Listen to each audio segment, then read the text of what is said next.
Bonsoir, bienvenue dans votre journal d'information. À la une de l'actualité martiniquaise, l'autonomie de solidarité laïque fait l'état des lieux du climat scolaire en Martinique et présente les actions menées pour soutenir les adhérents et apaiser les tensions. Une matinée à la ferme Périne pour 200 écoliers de 9 écoles de l'île, un moment de découverte du Noël d'antan martiniquais. La crèche des Terres Saint-Ville, Doucelette et Philibaud ouvrait ses portes aujourd'hui pour les 50 ans de la structure. Nous développons ces titres dans le journal. Nous retrouverons en fin d'édition notre invité, le colonel de gendarmerie François Agostini. Bonsoir colonel, Bonsoir. Nous vous retrouvons tout à l'heure. Commençons cette édition en bref. L'ensemble des syndicats de santé s'unissent pour faire front commun contre la politique de santé publique. Leur objectif, sensibiliser la population dans l'idée de préparer une mobilisation d'envergure d'ici quelques mois pour sauver le système de santé publique de Martinique. Cela faisait longtemps que les 6 syndicats ne s'étaient pas retrouvés autour d'un projet commun. Tous font le constat de la dégradation des conditions de travail et de la prise en charge des patients. Ce mouvement syndical compte sur le soutien de la population pour envoyer un signal fort à l'ensemble des acteurs économiques et politiques de l'île. Les syndicats tiennent une assemblée générale dans les hôpitaux et les établissements de soins pour sensibiliser le personnel. Nous vous tiendrons informés de l'évolution de ce mouvement. Et en bref, toujours, les élèves des écoles de Ducos ont été évacués ce matin en raison d'une forte odeur de gaz dans l'air. C'est d'abord l'école Camille Zozo de Séguiran qui est concernée et par mesure de précaution, le maire décide d'évacuer les écoles Léon Lin et Solange-Haribo. L'incompréhension règne toujours, aucune trace de gaz connue n'apparaît dans les relevés qui ont été faits après l'alerte. Demain matin, les pompiers doivent en refaire 3 et les écoles resteront fermées. L'Autonome de solidarité laïque de Martinique, l'ASL 972, est une association regroupant 3360 adhérents. Elle assure la défense des personnels de l'enseignement privé et public laïque contre les risques de leur métier. Ce matin, l'association faisait dans ses locaux de Terre Saint-Ville un état des lieux du climat scolaire en Martinique et présentait les actions menées sur le territoire. Manuela Montlouis y était. Ce matin, au cours d'une conférence de presse, l'ASL, l'Autonome de solidarité laïque de Martinique, a tenu à présenter l'état des lieux du climat scolaire en Martinique. Cette association assure la défense des personnels de l'enseignement public et privé laïque contre les risques de leur métier, et c'est la raison pour laquelle elle a lancé un programme d'accompagnement et de formation des personnels de l'éducation dans le cadre des conflits en milieu scolaire.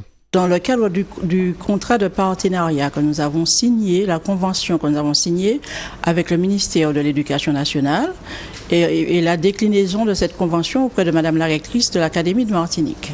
Alors, dans le cadre de cette convention, nous assurons une certaine formation et dans ce cadre-là, nous organisons en partenariat avec Madame la rectrice une conférence sur la responsabilité des personnels de l'éducation. Alors, l'objectif, c'est de porter l'information, c'est de former, la responsabilité pour dire le droit, quels sont les droits et les devoirs des fonctionnaires. Le métier des personnels de l'éducation est souvent au cœur de conflits. Pour se protéger, il est donc nécessaire qu'ils soient informés. Les enseignants, depuis plusieurs années, ont une augmentation de leurs obligations. Obligations de surveillance, obligations de signalement, les problèmes d'Internet avec la cybercriminalité, ou aussi l'utilisation des portables dans les conditions qui sont malheureusement parfois négatives. Vous avez aussi l'obligation de respecter les droits de l'élève dans les conseils de discipline.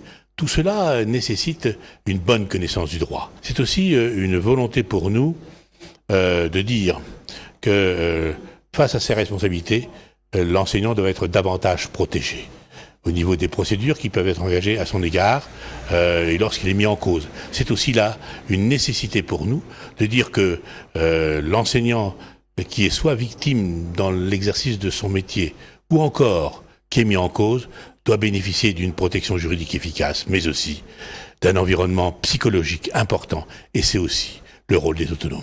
Soutenir ses adhérents et apaiser le climat parfois difficile existant dans les établissements scolaires, tels sont donc les objectifs de l'Autonome de solidarité laïque. Restons dans le quartier de Terre Saint-Ville. La crèche Doucelette et Philibaud ouvrait ses portes toute la journée pour célébrer son 50e anniversaire. Anciens ou actuels enfants de la crèche et leurs parents étaient conviés à ce moment de retrouvailles pour certains. Un reportage de Manuela Montlouis. La crèche des Terres Saint-Ville, Doucelette et Philibaud, a fêté aujourd'hui ses 50 ans d'existence.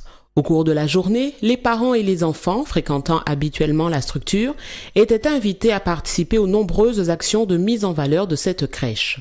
En effet, le personnel encadrant a pris soin de décorer les locaux de l'établissement. Un spectacle de marionnettes mettant en scène les 50 ans de la crèche a ravi les grands et les petits. C'est sous l'impulsion d'un programme d'urgence pour le développement social que la crèche des Terres-Saint-Ville a vu le jour en septembre 1965. L'actuelle direction maintient cette structure essentielle à la cohésion et à la vie de quartier.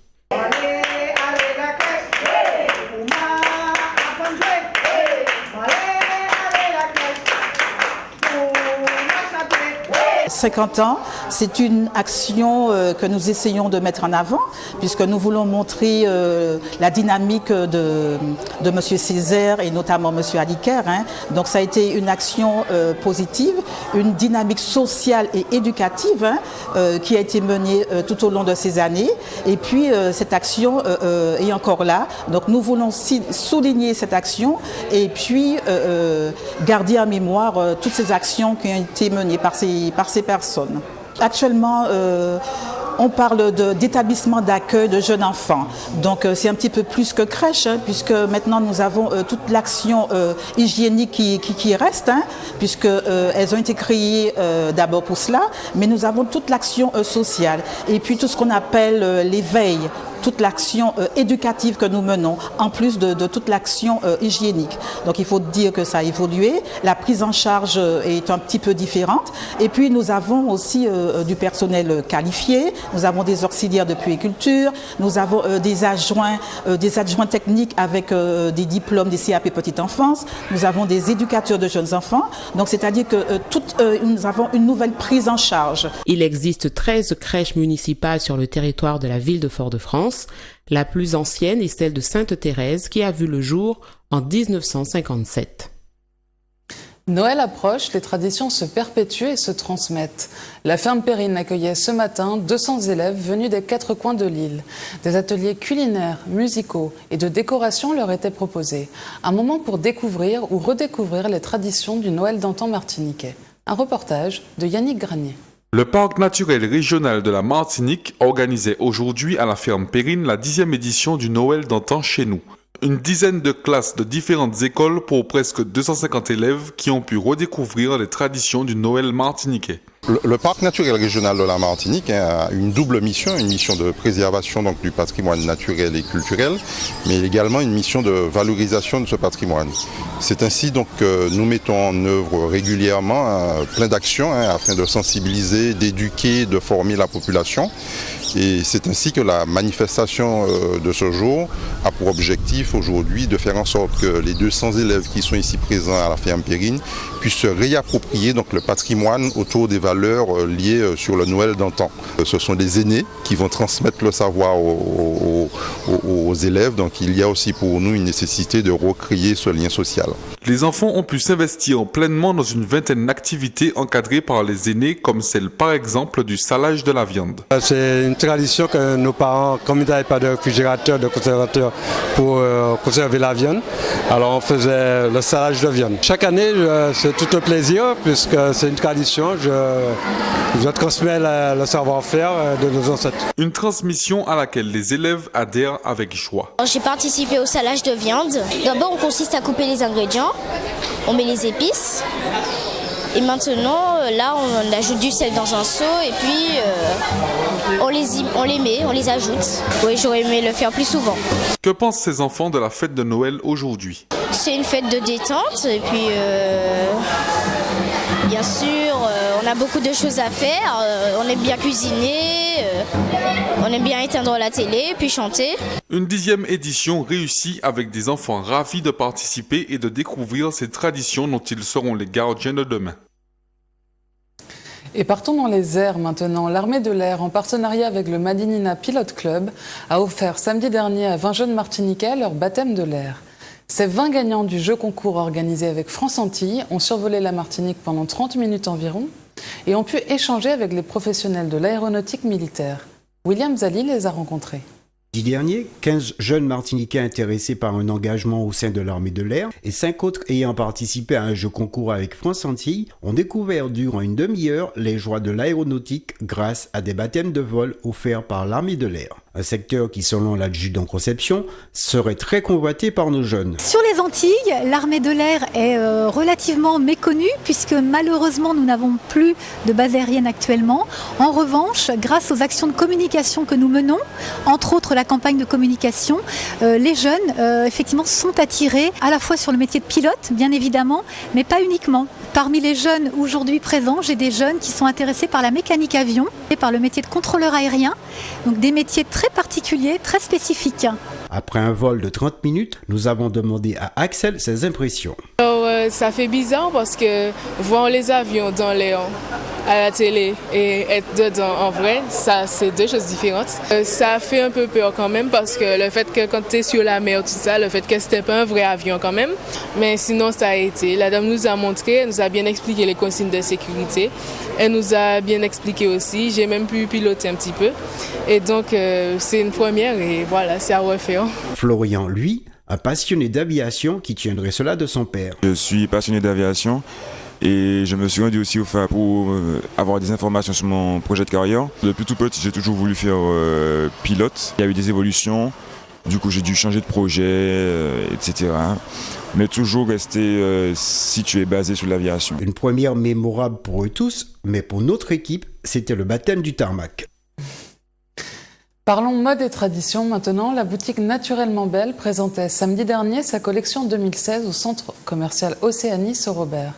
Un défilé aux allures africaines animé par des artistes musiciens de Lille. Un reportage de William Zali. Ce samedi 12 décembre 2015, dans le hall du centre commercial Océanie sur Robert, la boutique Naturellement Belle nous a présenté sa nouvelle collection de tenues africaines. Un show haut en couleurs, durant lequel Laetitia Alla nous a proposé près de 50 modèles pour hommes, femmes et enfants. Ce défilé, je suis fière de moi parce que déjà j'ai fait la demande auprès du centre commercial Océanis où je travaillais déjà, qui ont accepté et j'ai eu des moments de doute. J'ai eu des moments de doute parce que j'étais seule, fatiguée. Les mannequins étaient là, il y avait le soutien de Guylaine Régal de Zouk TV, j'avais Léa Galva qui m'a soutenue et les sponsors n'ont pas hésité à me suivre, le photographe, tout le monde était d'accord partant pour me suivre, pour m'aider et franchement au final, ben voilà, le timing a été respecté, tous les modèles ont été présentés, voilà et on a fini dans les temps. Coiffée par US Barber et maquillée par Solis Stéphanie, la beauté des mannequins nous a tous conquis. Stella et Sabi ont apporté leur touche avec de nouveaux bijoux qu'elles ont créés spécialement pour l'occasion. Pour maquiller, c'était vraiment difficile, un timing très serré. Pour maquiller environ 19 mannequins en à peine 3 heures de temps. Et franchement, pour donner justement un effet très naturel au niveau des make-up, ce qui est vraiment nécessaire pour un défilé, même pour une sortie. Le défilé Naturellement Belle fut rehaussé par la présence de Miss Élégance Martinique 2015 et ponctué d'intermèdes avec le ballet Belle Cabresse, la chanteuse Léa Galva et un groupe de danse africaine. Nous terminons cette édition avec le colonel François Agostini. Colonel, bonsoir. Bonsoir. Alors, pouvez-vous nous faire un état des lieux de la délinquance actuelle en Martinique et des moyens mis en œuvre pour lutter contre cette délinquance? Alors, en termes de bilan, il est un peu trop tôt pour être définitif, puisque l'année n'est pas terminée. Et par ailleurs, je ne parlerai que pour la zone gendarmerie, puisque je ne peux pas avoir de vision globale sur l'ensemble de la Martinique. Alors, en termes de tendance, nous constatons une baisse très sensible de tout ce qui est, dans notre jargon, reliés aux atteintes aux biens, c'est-à-dire les cambriolages, les vols, les délits d'appropriation. Donc la baisse devrait être sensible sur l'ensemble de l'année de 2015 comparée à l'année 2014, environ une baisse de 10%. En matière de violence, ce qu'on appelle les atteintes volontaires à l'intégrité physique, la baisse devrait être, il devrait y avoir une baisse, mais celle-ci sera sans doute de faible ampleur. Et en fait, ça illustre la présence assez récurrente prégnante de la violence sur l'île. C'est un point d'attention. C'est une violence qui n'est pas forcément crapuleuse, qui n'est pas forcément liée à la délinquance. Je dirais que c'est plutôt une violence ordinaire, une violence interpersonnelle, parfois familiale, liée aux individus, qui, pour une raison X ou Y, de manière soudaine et disproportionnée, vont commettre des actes de violence, notamment avec des armes blanches, et occasionnant donc des blessures sérieuses, voire parfois dramatiques. Voilà. C'est un point d'attention par rapport à notre activité quotidienne. Et alors, quels sont les moyens qui sont mis en œuvre pour lutter contre ces violences, si cela est possible? Alors, pour lutter contre cette violence, c'est d'intervenir extrêmement rapidement. Donc, nous sommes très présents dans le cadre des patrouilles et nous intervenons le plus en amont de toute situation potentiellement conflictuelle, notamment la nuit. Il faut savoir que les gendarmes font beaucoup quelque part de médiation sociale, puisqu'ils désamorcent des conflits dans les familles ou chez les particuliers. Donc ça, c'est un mode de prévention, mais bien sûr, parfois la violence est commise, et donc là, nous passons dans le cadre judiciaire, et donc nous appréhendons les auteurs présumés de ces actes de violence pour les traduire devant la justice. Et je dirais que cela fait partie également de la réponse, pour le coup pénal, à ces actes de violence. Très bien. Alors, une autre forme de violence, tout aussi violente, la question de la sécurité routière fait souvent la une des médias ici en Martinique. 24 tués sur nos routes depuis le début de l'année, souvent des deux roues, mais pas que. Quelles actions menez-vous pour lutter contre cette insécurité routière? Alors effectivement, pour ce qui est de la zone gendarmerie, 17 tués depuis le début de l'année, 80% de motocyclistes. Alors c'est un pourcentage littéralement ahurissant et qui doit interroger l'ensemble des acteurs qui agissent pour prévenir ce genre d'accidents dramatiques, parce qu'il y a bien sûr les gens qui se tuent, mais il y a également tous les blessés dont on ne parle pas et qui souvent restent infirmes suite à des chutes en moto ou des accidents de la circulation en véhicule. Alors nous travaillons là aussi sur les deux axes traditionnels, la prévention et la répression. En matière de prévention, nous sommes liés à des associations, donc nous délivrons des messages de sensibilisation, nous expliquons un petit peu quelles sont les conséquences d'un accident pour tous ces jeunes, l'importance de porter le casque. Actuellement, nous avons chez un de vos confrères une radio bien connue en Martinique. Nous diffusons un spot que nous avons conçu qui donc délivre un message de prévention pour que les jeunes réduisent leur vitesse et portent le casque. C'est vraiment un message, un spot radiophonique ciblé sur les usagers de deux roues. Mais nous travaillons également bien sûr sur l'axe de la répression. Il faut savoir que donc sur une année, nous relevons à peu près 2400 non-ports de casque, ce qui fait à peu près 7 infractions relevées par jour, ce qui est énorme. L'alcool est également extrêmement présent sur les accidents. Un tiers des accidents, nous avons donc un conducteur qui est imprégné alcoolisé. Donc sur l'année, cela correspond à 1500 conduites en état alcoolisé relevées. Donc vous voyez, la répression est extrêmement soutenue. Je pourrais citer également le relevé de 1000 conduites sans permis de conduire par an. Voilà, donc nous sommes extrêmement mobilisés également sur l'axe de la répression, bien sûr. Et je peux d'ores et déjà vous dire que 2016, la sécurité routière constituera une des priorités des services de police et de gendarmerie en Martinique. Ce qui est une bonne chose pour les Martiniquais, je pense. Bien sûr. Alors, le 13 novembre dernier, Paris a connu de terribles attentats. Le président François Hollande a immédiatement décrété l'état d'urgence, une situation qui concerne également la Martinique. L'état d'urgence change-t-il votre organisation ? Alors, tout d'abord, l'état d'urgence est lié à la présence d'une menace et objectivement, la menace sur l'île est moins marquée que celle que nous avons pu voir et celle qui existe en métropole. Cela dit, nous devons d'adopter une posture de vigilance et de solidarité également par rapport aux événements dramatiques de métropole.